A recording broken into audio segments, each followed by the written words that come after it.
बिस्मिल्लाहिर्रहमानिर्रहीम। अस्सलाम वालेकुम।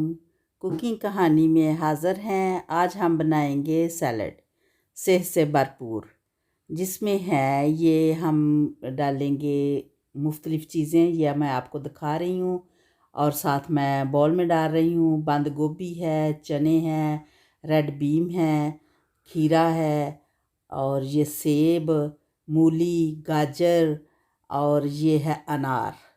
ये सारी चीज़ें बॉल में डालें, मिक्स करें और इसमें डालें आप अपने टेस्ट के मुताबिक काली मिर्च, थोड़ा सा चाट मसाला और हस्बे ज़ायका नमक और इमली का पल्प जो मैं भिगो के रखी हुई थी। इमली 2 घंटे पहले से 1-2 घंटा पहले आप भिगो के रख दें और उसको आप छान के ये देखें, ये इमली डाल दी है। ये खट्टी इमली नहीं है, एक खट्टी होती है, एक थोड़ी कम खट्टी होती है। ये कम खट्टी वाली डाल रही हूँ।